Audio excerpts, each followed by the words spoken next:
Почему российская компания «Роснефть» решила приостановить поставку своего бензина для одной из самых крупных компаний Абхазии «Азит»? Скажу сразу, это не экономический шаг.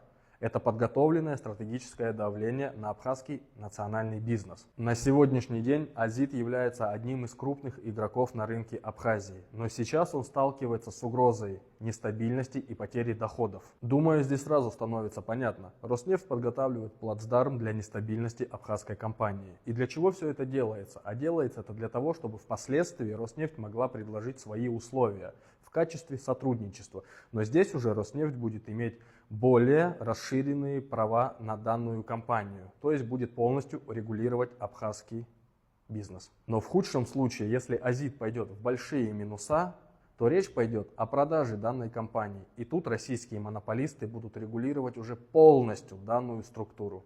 И что стоит за этими шагами? Это все ведет к крупному изменению абхазского бизнеса. На фоне экономической нестабильности, а также давления извне, крупные абхазские предприятия, сырье, бизнес, все переходит постепенно под контроль России.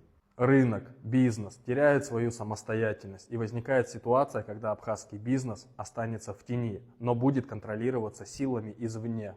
И если этот процесс вовремя не остановить, не обыграть, это будет большой глобальный удар для абхазских бизнесменов. Они потеряют свою свободу, потеряют свою экономику. Таким образом, сегодняшняя борьба – это не только за экономические ресурсы, но и сигнал для дальнейшего изменения политической, экономической карты Абхазии с переходом всех крупных активов под влияние российской стороны.